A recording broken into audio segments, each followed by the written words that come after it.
In the Pacific War, both sides captured enemy soldiers. Both sides had interrogators. Both sides wanted the same things: ship positions, unit strengths, upcoming operations, the names and capabilities of commanders. Both sides had a theory about how to get those things. One theory was built on fear, on the assumption that an enemy soldier who surrendered had disgraced himself so completely that he had no dignity left to defend, and that the fastest way to extract information from a man with nothing left to lose was to make the experience of interrogation as painful and humiliating as possible. The other theory was built on something that, in the context of a war being fought with a ferocity the Pacific theater made extreme even by the standards of the Second World War, sounds almost paradoxical. Respect. The assumption that a captured enemy soldier might, under the right conditions, answer questions not because he was forced to, but because he wanted to, and that creating those conditions was a more reliable way to gather intelligence than any amount of physical pressure. The results of these two theories, documented in official records that were declassified in the decades after the war, produced one of the strangest intelligence paradoxes of the entire conflict. Japan's interrogation system, built on intimidation and contempt for the act of surrender, consistently failed to extract meaningful information from American prisoners, who, trained by a military culture that had specific protocols for what to give up and what to protect, provided name, rank, and serial number, and in most documented cases, little else. America's interrogation system, built on a theory of respectful engagement, consistently succeeded beyond all expectation with Japanese prisoners who had been raised in a military culture that provided them with no protocol for what to do if captured, because the culture's answer to that question was simply, don't be captured. This is the story of how two interrogation systems worked, why one succeeded and one failed, and what that reveals about the nature of military culture, propaganda, and the gap between what armies tell their soldiers to expect and what they actually find. Ofuna was a secret.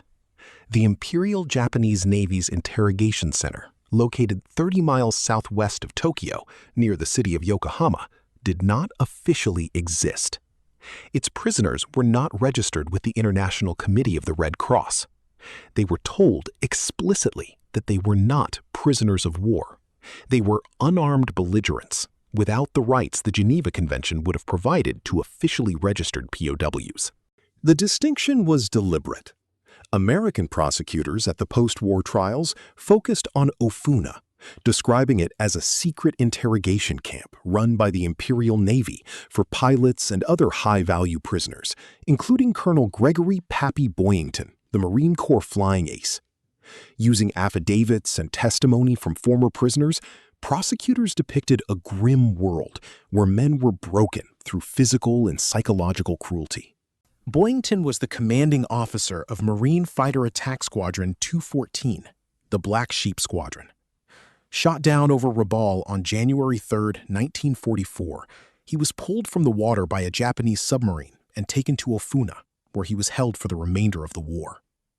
His treatment, documented extensively in post-war testimony and in his own published memoir, is one of the best recorded accounts of what Ofuna's methods actually produced. The methods were well documented.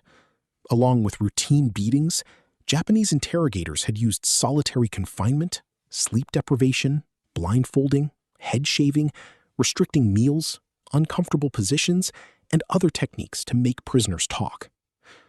What the methods produced was not. The United States military had spent decades thinking about what its soldiers should do if captured.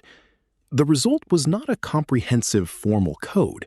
The formal code of conduct that governs American military behavior in captivity was not formally promulgated until 1955, after the Korean War's POW experiences prompted a review. But the informal culture, the training, and the specific protocols that American officers and enlisted men carried into Japanese captivity were well established long before the Pacific War began. American military personnel were trained to provide, if captured, name, rank, and serial number. Those 3 pieces of information. Nothing else. The Geneva Convention gave them the right to refuse to answer any other question, and their training told them clearly what the line was. This training created a specific and documentable outcome in Japanese interrogation sessions. American prisoners knew exactly what they were allowed to say, and they said it.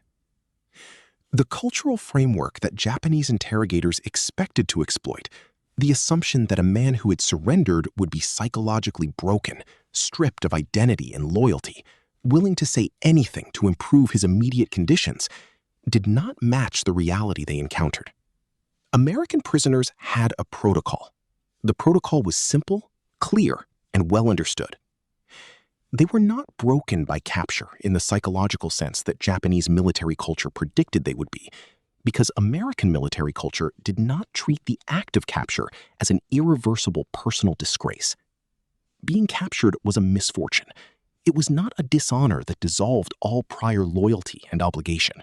The documented records of Japanese interrogations of American prisoners show a pattern that, by the testimony of post-war investigators, consistently frustrated Japanese intelligence officers. American prisoners provided name, rank, and serial number. When pressed for more, when interrogators applied pressure, offered inducements, threatened consequences, American prisoners gave, in most documented cases, information that was either already known to the Japanese, verifiably false, or so generically limited in value as to be useless for operational intelligence purposes. The Japanese interrogation system had been built on the assumption that enemy soldiers who surrendered were broken. The Americans, it turned out, were not broken. They were merely captured. And the difference between those two states was, from an intelligence gathering perspective, enormous. The Japanese prisoner of war problem that the Allied forces faced in the Pacific was, through most of 1942, not a problem of having too many prisoners to process. It was a problem of having almost none at all. The Japanese military's approach to capture was the inverse of the American approach. It was not a protocol for what to do if captured. It was a categorical instruction not to be captured. The Senjinkun, the 1941 Field Service Code that governed Japanese military conduct, stated explicitly that soldiers must not endure the shame of being taken prisoner. Death, including self-inflicted death, was preferable. The code did not provide instructions for how to behave if captured, because the code's answer to the question of capture was that capture should not happen. The practical result of this training was a Pacific War in which Japanese soldiers fought to the death, with a consistency that repeatedly shocked Allied troops who had no equivalent cultural framework for understanding it. The Battle of Tarawa, Iwo Jima, Okinawa, these were not simply battles in which Japanese troops fought skillfully or with great courage. They were battles in which the overwhelming majority of Japanese defenders died in their positions rather than surrender, even when the military situation had become obviously hopeless. When Japanese soldiers were captured, and they were captured, though in relatively small numbers, it was typically because they were unconscious from wounds, delirious from illness or heat, or had surrendered in a moment of exhaustion or disillusionment, without time for the cultural programming to reassert itself. In almost all documented cases, they had not made a deliberate, considered decision to surrender. They had simply been unable, in one specific moment, to prevent it. Here is the documented paradox that makes this story genuinely remarkable. Few Japanese were aware of the Geneva Convention and the rights it gave prisoners to not respond to questioning. Moreover, the POWs felt that by surrendering, they had lost all their rights. The Japanese prisoner, by the logic of the culture that had trained him, had committed the ultimate disgrace. He had broken the most fundamental obligation of the warrior code. He had survived when the code said he should have died. Everything that had given his life meaning, his duty to the emperor, his obligation to his unit, his identity as a Japanese soldier, had been, by his own cultural understanding, extinguished in the moment of capture. The interrogation record of Kenichi Ishikawa, a third-class fireman from the Japanese cruiser Mikuma, rescued after the Battle of Midway, is one of the earliest and most striking examples of this pattern. The official report notes, contrary to usual practice, this man was not in the least reticent about discussing Japanese naval affairs. The report adds, in an observation that captures the paradox precisely, he is 22 years of age, nonchalant, and most content with his lot as a prisoner of war in the United States. He has no particular desire to return to Japan before the termination of the war. In fact, he would prefer to remain here. He had, in the logic of the Senjin-kun, already died. His honor was gone. The life he was now living was, by his own cultural framework, a kind of afterlife, an existence that had no legitimate place in the world he had been trained to inhabit. And since it had no legitimate place, it had no obligations either. The United States had developed by 1942 and 1943 a network of sophisticated interrogation facilities that operated on principles deliberately designed to exploit exactly this cultural dynamic. Fort Hunt, Virginia, officially P.O. Box 1142 in the correspondence of the War Department, was the U.S. Army's primary facility for interrogating high-value prisoners. Its counterpart for naval and aviation prisoners was Camp Tracy in California. Prisoners who were thought to possess significant technical or strategic information were brought to these specialist intelligence-gathering facilities. After arriving in these camps, the prisoners were interrogated again, and their conversations were wiretapped and analyzed. The approach at these facilities was, by the standards of wartime interrogation in general, and Pacific War standards in particular, notably restrained. Physical coercion was not used. Force was not used in interrogations at any level, though on one occasion, headquarters personnel of the U.S. 40th Infantry Division debated, but ultimately decided against, administering sodium pentothal to a senior non-commissioned officer. Instead, the interrogators, many of them Nisei, American-born men of Japanese descent who spoke Japanese as their first language and understood the cultural context with an intimacy that no textbook training could replicate, approached their subjects through conversation, through the creation of conditions where prisoners felt comfortable speaking, and through the careful exploitation of the specific psychological state that capture had produced in Japanese prisoners. More than 6,000 graduates of the Military Intelligence Service's Japanese language school at Fort Snelling, Minnesota, served throughout the Pacific Theater during the war. By 1944, there were over 200 translators serving with JICPOA, the Joint Intelligence Center Pacific Ocean Areas, which had its origins in Admiral Nimitz's intelligence organization at Pearl Harbor. These men were, by the testimony of the commanders who employed them, among the most valuable intelligence assets in the entire Pacific campaign. Not because they were physically intimidating, not because they could extract information by force, but because they could have a conversation with a Japanese prisoner in a way that no non-Japanese speaker could. And in that conversation, reach the specific psychological state that the Senjin-kun had accidentally created. A man who had already, in his own cultural framework, ceased to exist, and who had nothing left to protect. The intelligence produced by Allied interrogations of Japanese prisoners was, by the documented assessment of the officers who used it, strategically significant across multiple major operations of the Pacific War. At the start of 1943, ICPOA was basically dealing with intercepted messages because not that many prisoners of war or documents had been captured. When the first 35 prisoners of war arrived in June 1942 after the Battle of Midway, Japanese interrogators had to be borrowed from other activities. But as the numbers of prisoners grew, slowly through 1942, accelerating through 1943 and 1944 as the island-hopping campaign produced surrenders and captures at each successive objective, the intelligence picture assembled from prisoner interrogations grew correspondingly richer. The Allies gained considerable quantities of intelligence from Japanese POWs, Because they had been indoctrinated to believe that by surrendering, they had broken all ties with Japan, many captured personnel provided their interrogators with information on the Japanese military. The specific categories of information that Japanese prisoners provided, again documented in the official JCPOA records, included ship dispositions, airfield strengths and locations, unit identifications, supply status, officer names and command relationships, defensive construction details, and on numerous occasions, the precise locations of fortifications and gun emplacements at the next objective on the Allied advance.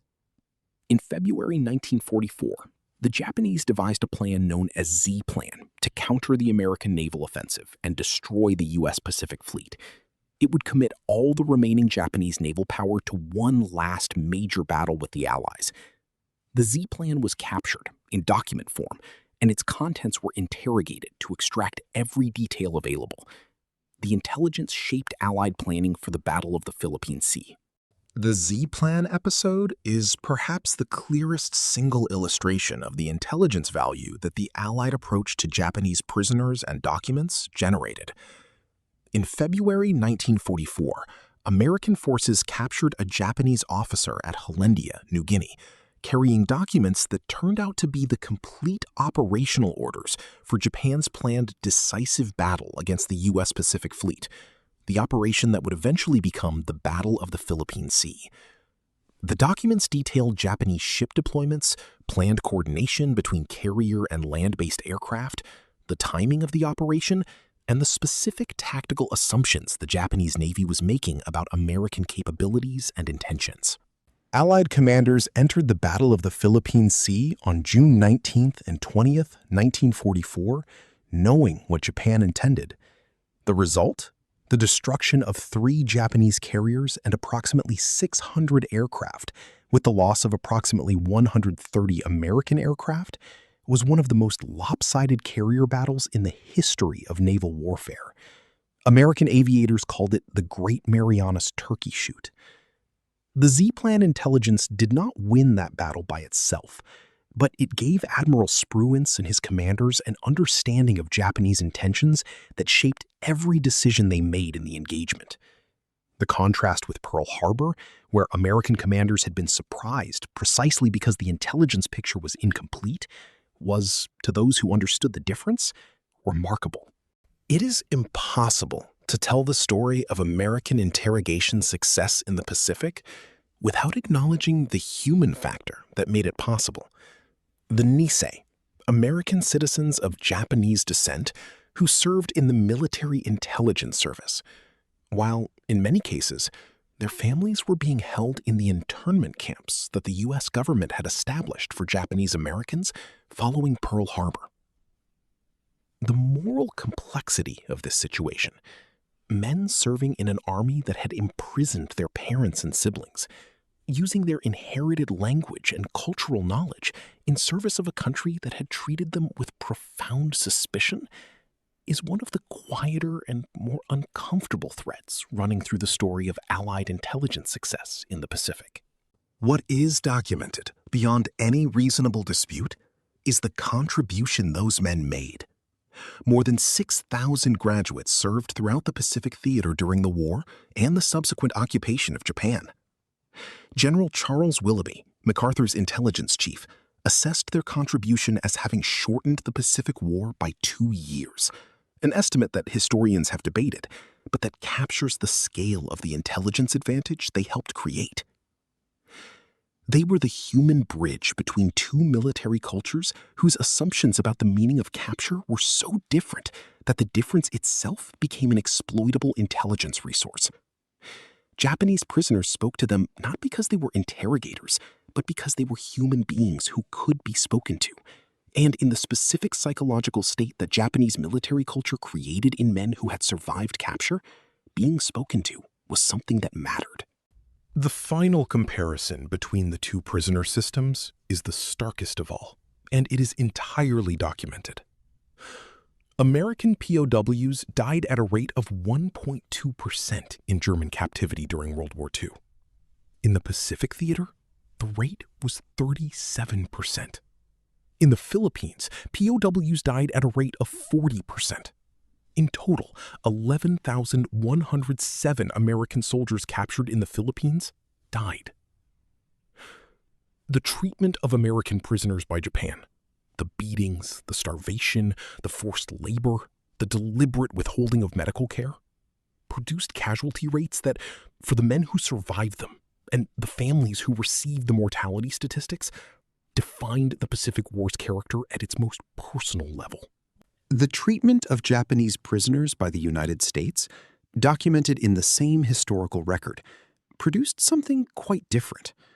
Japanese POWs continued to be treated in accordance with the Geneva Conventions until the end of the war. Mortality rates in Allied camps were a fraction of those in Japanese camps. The two prisoner systems were not moral equivalents. They produced different outcomes for their prisoners, different outcomes for the intelligence services that ran them. And this is the deepest point. They reflected fundamentally different assumptions about what an enemy soldier actually was. The Japanese system treated enemy prisoners as objects of contempt, having failed the supreme test of a warrior culture. The American system treated enemy prisoners as people whose cultural conditioning could be understood, whose specific psychological state could be recognized and responded to, and whose willingness to speak could be cultivated through basic human decency rather than compelled through pain. One system produced resistant prisoners who provided nothing. One system produced cooperative prisoners who provided everything. The historical record is clear about which was which. The interrogation paradox of the Pacific War is not ultimately a story about intelligence tradecraft. It is a story about what happens when a military culture's assumptions about human behavior are tested against the reality of specific human beings. Japan assumed that American prisoners, having surrendered, would be psychologically broken and informationally available. The assumption was wrong. America assumed that Japanese prisoners, having entered a psychological limbo their own culture had not prepared them for, would speak if approached with basic decency and respect. The assumption was right.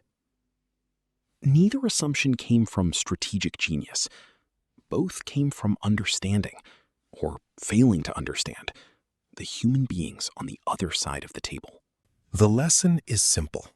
It is not exclusively military, and it was not learned for the first time in the Pacific War.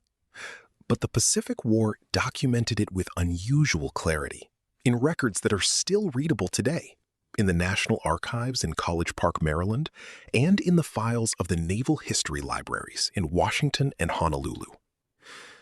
The man across the table is a human being. What that means about how to treat him, and what that means about what he will tell you, is something that the two sides of the Pacific War worked out very differently. And the intelligence record of the Pacific War shows with considerable precision which approach was right.